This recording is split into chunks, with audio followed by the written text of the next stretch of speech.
We're going to devote our energies to sports and gardening, all the cultural pursuits as far as they're concerned. In fact, we're going to put the goons to sleep.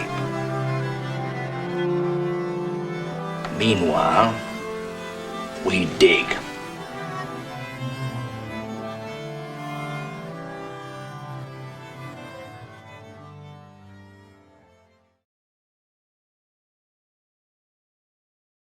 Greetings and welcome to the Anadromist. This is Byrne Power coming to you on what looks like to be a pretty hot day here in Tbilisi, Georgia.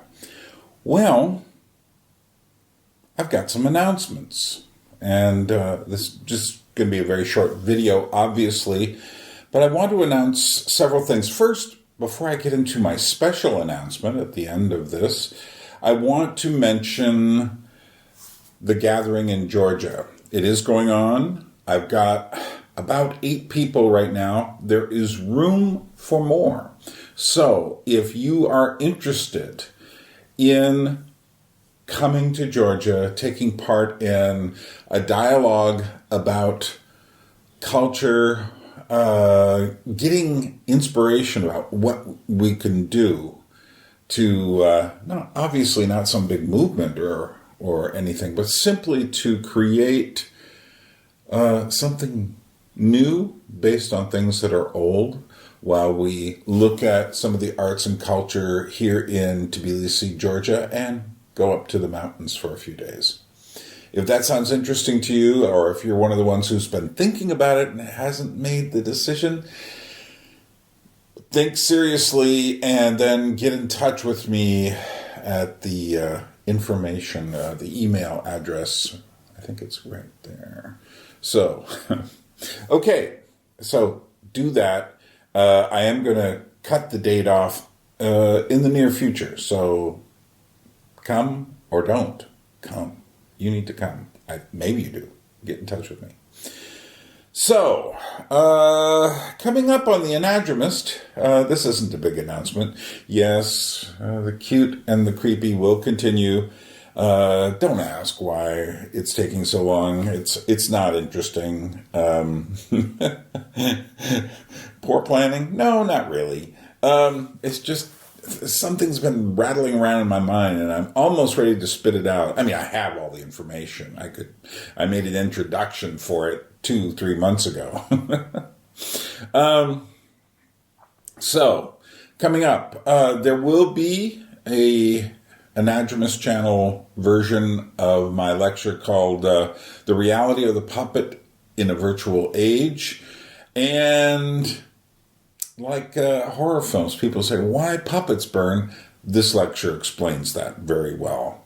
Also, I've got a lecture coming up called Antique Human Beings. Well, it's not a lecture. It's another prophetic voices. So it's not going to be me. It's going to be older people from the past, reflecting on the past. And I just think sometimes you just have to hear a word, a voice from the past to really understand the meaning of the way people lived, and not to put your own life or your own times as the measurement by which all other times should be measured. Well, meanwhile, over on my other channels, there have been some videos you should watch. On my Georgian Crossroads channel, there is a simple lesson in how to survive in Georgian, which would be good if you're coming here to watch, or even if you're planning on coming, to hear some of the language. Very simple phrases, really. Also, I do have a video coming up there, which is my, what should I say? It's my defense of Fahrenheit in particular, but also my irritation with people, and I see this all the time, particularly from Europeans, but others as well, who say, why don't you Americans finally go to metric? Join us. And that's what it feels like to me. It's like a cult. You want me to all be part of it. And I'll tell you, I've been living in Georgia now over 4 years, and I find Celsius fairly useless as a measurement, because it's not human. I don't care about when water is cold. I care about when I'm cold or when I'm warm. And 0 and 100 in Fahrenheit does that very well. But I'll give more on that. I'm getting off. But basically the desire for everyone to be on the same page for the metric system is a desire for one world where everyone is the same. And I don't like that. I would much rather have different measurement systems in different countries, the way it used to be. Because when you travel, you should be in a different place. Instead, more and more, as Larry Norman once sang, every town I visit is like the town from which I came. We're creating a boring, ridiculous world. Or would you like us all to speak one language, and it would, in fact, be English? You get what you pay for. If you want a one world measurement system, then you get a one world language too, and we can get rid of yours. What do you think? Are you on board? I'm not. Anyway, that's coming up on Georgian Crossroads. Gravity from Above. I just put out a video of an interview with a great puppet maker and puppeteer, Bachana Hawlashi. And there's an interview with him, and you get to see some of his some of the most delicate marionettes filled with interesting textures. And if you know me, you know that's important to me. But you can go check those out. But here is the crux of this announcement. I have hinted that there is another channel. And I have told the people who have contributed money in the last year what the name of that channel is, and they could go find it. So I got a few people going to look at it. And the name of the channel is Lacrimatorium, which does not have anything to do with a crematorium in a funeral home or something like that. Lacrimae has to do with tears, and a lacrimatorium is like a room, a chamber of tears.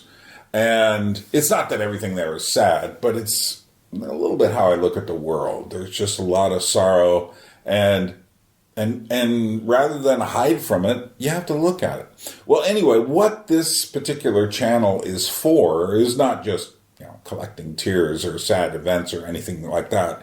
It is a place for my artistic output, which occasionally I've shown you bits and pieces of here, various videos that I've strung things together, edited together, which sometimes gets labeled by some people as vaporwave, which please don't ever do that to me. I've been making videos and audio collages since 1975, and I've been putting videos together since the mid-90s and creating collages that way. So don't lump me into contemporary movement, which when I look into it just looks silly. So yeah. But there is some of that there. More importantly, I've been working on some personal videos that I made, artistic. There's still a big one. It's about a half hour or 45 minutes long that's going to drop on that channel eventually. And other things. This is a place for my, if I do experiments in stop motion animation, they'll go there. This is a place for my art. And eventually I'll even put my readings from stories and even chapters of novels and things there as well. So I've hidden it from you for a very good reason. And the reason is this. It isn't like this channel at all. Except you could say it's me working out exactly what I've talked about in an artistic way, but don't go there expecting to see my lecture on texture, or don't go there expecting to see my ideas about beauty, or don't go there. It's not propositional. It's art. And as art, when I create art, yeah, obviously, I have a lot of ideas. But when I create art, I put them aside and I just create it and see what comes. Then later I go back and look and see what I've done. And then I often think there are levels of creative intuition versus scholarly understanding of what you're doing. And you start with intuition when you first, like doodling in class when you're a kid. But, who wants to see that stuff? do a little more research now and find out how other people have drawn and perfect your style a bit.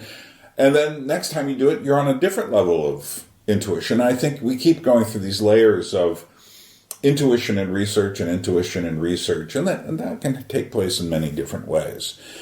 But so if you go there, you know what? I could imagine, several people who love watching this channel,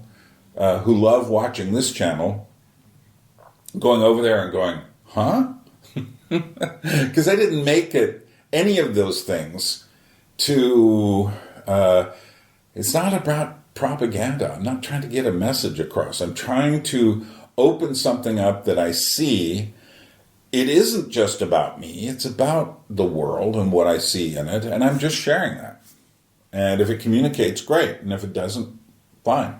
There's no skin off my nose, whatever that means. So the link will be below. And in fact, what I'm going to do right now is I'm going to show you a few-minute video of selections of the kinds of strange things you could find on that channel. So let's get the tape rolling. Let's get the film ready. Let's get the clips. This will just be about, 3-4 minutes or so. And this is what's over there. Go check it out.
Thanks for sticking around. Thanks for being on the channel. Oh yeah, there is one other thing. I am going to do a crowdfunder soon. And I'm getting an idea for doing it almost as a marathon. How long can I stay on the air live? Can I stay on the air live long enough to get as much as I need? Or will I just fall asleep? Or will I do it multiple days and wake up and just spend all day on there? I don't know. I'm just getting an idea. But I'm getting closer to doing it, and you will know when it comes. Okay, from Tbilisi, this is Byrne, reminding you can indeed support the channel with through PayPal, or if you wish to give a larger contribution, my GoFundMe site is still active, and you get a tax-deductible receipt. And let's see, like, share, subscribe, all that stuff. Thank you for spending time, and I appreciate the fact that anyone will appreciate what I do enough here to go over and check out what my new channel is like. And if you find something you find worth commenting on, leave a comment. And if you just want to write, I don't know what's going on with this, it's probably not worth saying, but you can say it. So, from Tbilisi, as the Georgians say, drobit, temporarily. We will meet again. A people without history is not redeemed from time. For history is a pattern of timeless moments.